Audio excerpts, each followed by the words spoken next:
Hey my dudes! My name is Cecilia and welcome to my kitchen here in Stockholm, Sweden. Today we are making prinsesstårta. Now if you scroll all the way back on my channel, you will know that I have already made a princess cake video. That video is from almost 2 years ago and was actually the very first video I ever posted on YouTube. I was so freaked out and anxious the entire process of making it. I was freaked out to be on camera. I didn't know anything about editing. I didn't even edit it myself. I had to have my best friend edit it for me. Again, I was just an anxious mess. I feel like I've come a long way in the last 2 years, and so I wanted to kind of showcase that by redoing the princess cake video. This recipe is actually exactly the same as the original video. The only thing that's different is that in this video, we will be making our very own marzipan top. That means that every single element of this cake is completely homemade, nothing store-bought. Let's get started. Marzipan topping. Into your food processor, pour 400 grams of almond flour and 300 grams of powdered sugar. I definitely overfilled mine and should have done this in 2 batches, but oh well. Begin mixing. You want the powdered sugar to be evenly distributed through the almond flour, and for the almond flour to get a little bit finer. Pour in 1 egg white and let mix. Season with a little bit of almond extract if you so wish. Continue mixing, then scrape down the sides a little bit. Add in the second egg white. Let mix until a fully homogeneous dough is formed. If your marzipan feels a bit dry, feel free to add a tablespoon or 2 of water. Not wanting to stain my marble or my hands, I put down a silpat and put on gloves. Take a small piece of marzipan and add a few drops of red dye. This is for the flour on top of the cake. This turned out to be way more magenta than I had planned. Usually it's a soft baby pink, but oh well. Wrap it in plastic so it doesn't dry out and place to the side. I cleaned off my silpat so there was no more red dye and put on a new pair of gloves. The rest of the marzipan is stained a light green. Knead the marzipan until the color is evenly dispersed and there are no more streaks. Shape into a disc, wrap in plastic, and set to the side. Raspberry jam. Into a pot, put 250 grams of raspberries. They can be frozen like mine or fresh. On top of that, pour 200 grams of sugar and place the pot on the stove. Carefully bring to a simmer. If your raspberries are frozen, you can add a tablespoon or 2 of water to help the sugar not burn before the raspberries are defrosted. Let the jam simmer for about 10 minutes while stirring frequently. To see if the jam is done, take a frozen plate out of the freezer and pour a small dollop of jam on top of it and wait 30 seconds. And then tilting the plate, run your finger through the middle. If the jam runs or is loose, it's not done. Continue cooking for another couple minutes and test again. See how this time the jam didn't run and was much thicker? It is good to go. Turn off the heat and add the juice of half a lemon. I like a very bright raspberry jam in my princess cake. You can add less lemon juice for a sweeter jam. Since this jam was just for the cake, we don't need to bother with canning it. Just pour into a heat-proof container and stick in the fridge to cool.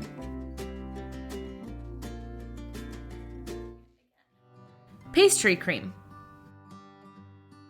Into a pot, pour 500 grams of milk.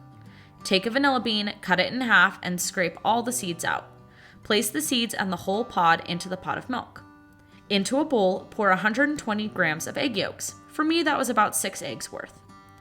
On top of that goes 100 grams of sugar and 50 grams of cornstarch. Whisk until smooth and there are no lumps of cornstarch. Place the pot of milk on the stove and begin to heat. You don't want it to boil, you just want it to be hot. When you see steam, begin tempering into the egg yolk mixture. Slowly pour the hot milk into the eggs while whisking continuously. Once all the milk is in, pour back into a pot. Place a fine mesh strainer over your bowl and have 25 grams of butter at the ready. While whisking continuously, bring the milk and egg mixture up to a boil. Once it boils, it will get really thick. Let cook for 1 minute and then do a taste test. You're not actually tasting it, you're pressing it up against the roof of your mouth to see if there's a floury texture. If there's no floury texture and it's smooth, the pastry cream is ready to go. Throw in the butter and whisk until combined. Immediately pour into a strainer and begin to press it through. This step isn't strictly necessary, but it just helps ensure a smoother product. Once strained, place a layer of plastic wrap on contact on the pastry cream and pop in the fridge to cool. Cake. I'm using a 23 centimeter springform cake pan. It does not need to be springform, but the sides do need to be quite high. This one has 6.5 centimeter sides. Take a piece of parchment paper, fold it, and cut it to form a circle. Brush the bottom of the pan with a light layer of melted butter. Place the parchment on top and stick it down. Lock the sides on and brush the whole thing generously with melted butter. Place to the side. Into the bowl of your stand mixer, pour 220 grams of eggs. For me, that was 4 large eggs. And 88 grams of yolks. For me, that was an extra 4 eggs worth. Pour in 140 grams of sugar and whisk to combine. Place your bowl of eggs and sugar over a pot with an inch or 2 of water on the bottom. Make sure the bottom of the bowl does not touch the water. Have 140 grams of flour and 66 grams of melted butter ready. Begin to boil the water underneath the egg mixture while whisking continuously. Do not stop whisking or the eggs will scramble. Heat until the egg mixture is 55 degrees Celsius. As soon as it hits 55, take it off the heat and put it on the stand mixer with the whisk attachment. Whisk as fast as possible without liquid sloshing over the sides. Mine was at medium speed for several minutes before I was able to turn it up to high speed. Whisk until the mixture is very light, fluffy, and no longer hot, just warm. Take off the machine. See how light and fluffy it is? It also holds a figure 8 when drizzled. This is what we want. Start sifting your flour in a little bit at a time. Fold in gently. Do not sift in too much flour at a time or you risk getting lumps in the batter. Also, make sure you are folding gently and not stirring too hard. You don't want to deflate this. Once all the flour has been added, add half of the melted butter and again fold gently. Make sure you're really folding the sides and the bottom so there are no streaks of butter. Once the batter is homogeneous, add the rest of the butter and again fold until completely combined. Really double and triple check that there are no sneaky streaks of butter. Pour all of the batter into the greased cake pan. Pop into a 175 degrees Celsius oven for 20 minutes or until golden brown and set. It will feel spongy on top when it's done. Let cool completely. I like to do this on a rack to speed up the process. Assembly. Take the cooled raspberry jam and pastry cream out of the refrigerator. Stir up the jam so it's not so clumpy. Set to the side. Begin whisking the pastry cream. It sets a lot when cooled and you need to whisk it so it becomes smooth again. This is easier done in a stand mixer, but I decided to torture myself by doing it by hand. Whisk until as smooth as possible and set to the side. Into a large bowl, pour 500 grams of heavy cream. Whisk until you have a very soft whip. Into another bowl, place about half a cup or 1 deciliter of pastry cream. Really whisk it so it's as smooth as possible. Add 2/3 of the softly whipped cream and mix together. I start with a whisk and then switch to a spatula so that I don't over whip it. You want a nice, smooth, homogeneous cream. Set both bowls to the side. Now that we have our whipped cream, our pastry cream, our jam all ready to go, and our cake is totally cool, it's time to put the whole thing together. Just gonna run an offset along the outside to help release it. So we're gonna cut it into 3 parts, but you want them to be as even as possible. Just go very gently all the way around.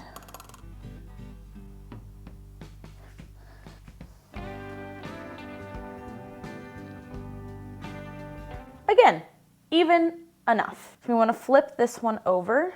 This cake can be a little crumbly, so use a bench scraper and clean your work surface.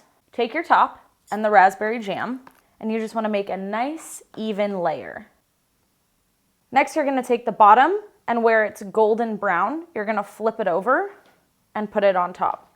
I was taught to do it this way because then all of the colored parts of the cake, so the top and the bottom, instead of having to shave those off, you put them against the raspberry and the raspberry dyes them. So all of your cut layers in this cake will be nice and light colored and you won't notice that there's any line of crust. Next, we have our pastry cream here, very jiggly, and I like quite a lot of this. It's important with both the raspberry and the pastry cream that you don't go all the way out to the edges so you don't have any running down. There we go. I think that's about as even as I'm gonna be able to get it. Now we have here our cream and pastry cream mixtures.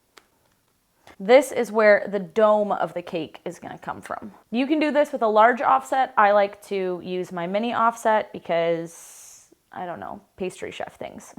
And again, we wanna make it as even as possible, and we don't want it running down the sides.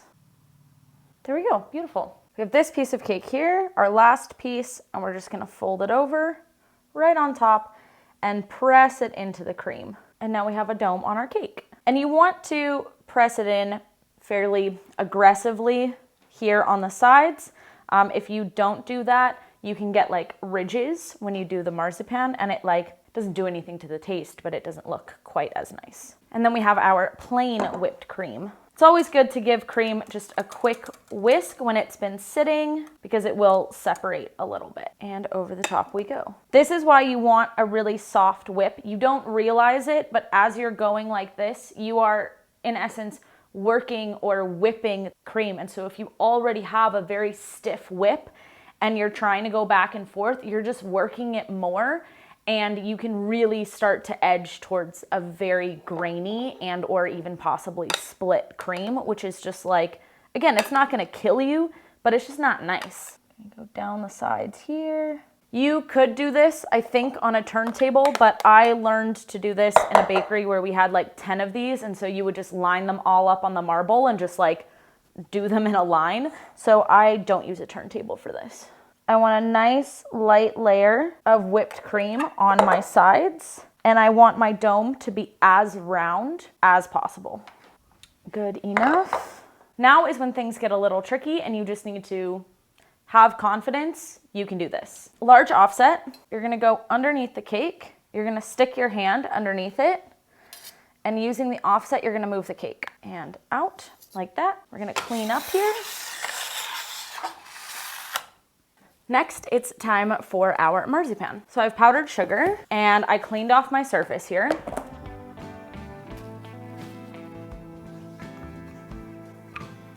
You wanna make sure that you're using quite a bit of powdered sugar. At no point can it stick to your work surface. And you just wanna make it as round as possible.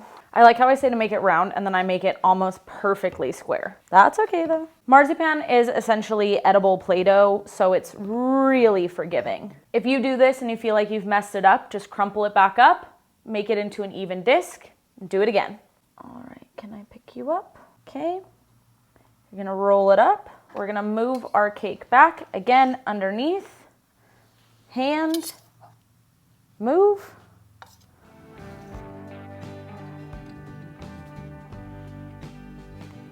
And now you're gonna want a bowl scraper and you're gonna start to smooth it out. And as you go, you kind of just like stretch and press it down. And you can do this with either the bowl scraper or with your hand. You're just kind of sweeping, and anytime there's like a wrinkle, you're just gonna kind of pull the base and smooth it out. And take your time here, because if you try to rush this, that's when you get a really wrinkly base. So I have one side that's doing really well over here and one side that's doing less well. That's life though. I'm gonna, again, take my bowl scraper, and at an angle, I'm gonna cut off all of this excess marzipan. And we lift off, gorgeous. Now is the time that we take our cake base, which this is the only one I have, and I think it like literally exactly is gonna fit this cake. Usually I would want the one that's bigger, but this is the one that I had at home. Again, we're gonna go underneath with our offset and underneath with our hand. So you go under and lift and move. Have my cake stand here. Oftentimes in Sweden, they will just leave it like this around the edges. I personally, even though that's the traditional way, I hate that. I think it looks really unfinished and for no reason. What we are going to do is take our extra, more powdered sugar down, and yet again, we are rolling out. I think that's about as even as we're gonna get today. And you're gonna wanna take a straight edge. I just have a ruler here, and I'm using the back of my knife. So that's one side done. I think that's gonna go all the way around my cake. And then because I'm feeling fancy today, I got one of these guys. A little crinkly cut, very cute. You obviously don't need to do that, but I think it's adorable. Beautiful. Take this away.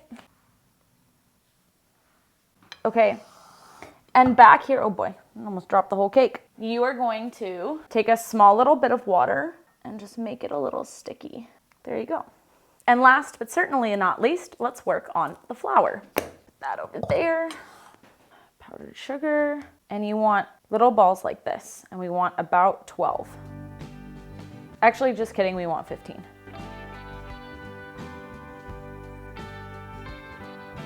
You're gonna take a single little guy and you're just gonna press it out with your fingers until it's a circle. And you want your edges to be fairly thin and your middle can be thicker. And it doesn't need to be like a perfect circle. Flowers in nature are perfect in their imperfection. Same with our flowers. Don't be afraid of using a little bit of powdered sugar so that they don't stick to your fingers super badly. So now you're gonna wanna take one that's fairly small, like this, and you're gonna roll it up. And that's the middle. And then you just keep taking them and overlapping them. And you wanna do it so like, see how these two met right here? That's where I put the next petal. It helps it look a little bit more, again, like organic-y. And you do want to try to start with your smaller petals first. Oh, I was right the first time. It was about 12. Okay, so this is my flour now. And then you just kind of squish it and you can pinch out your petals here to make it a little bit more realistic if you want. You just want to keep adjusting it until it looks like a nice real flower. Cute. Now, let's clean up a little bit. This is a tea strainer. I'm gonna take a little bit of powdered sugar, and I find that this is the absolute best way to gently tap powdered sugar over your cake. Tap, tap, tap, tap, tap, tap, tap. This can be as much or as little as you like, but a light dusting is traditional, like this. Take your offset again, and you're gonna go in the middle, and you're gonna press in, and you're gonna make a hole. The flour has quite a big like base on it, so you wanna cut off most of that. And then drop it in the hole. Press it in a little bit and boom, done. Now you have a princess cake that you have made 100% by yourself.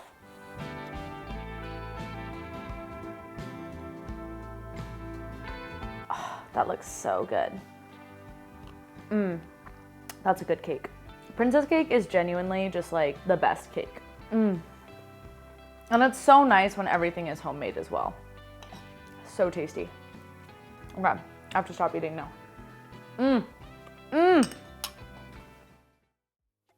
Thank you guys so much for watching. If you like this week's video, then please like, comment, subscribe, and I have a link to the recipe down below in the description. And I hope that you have a great week and that I'll see you around next week. Hej då!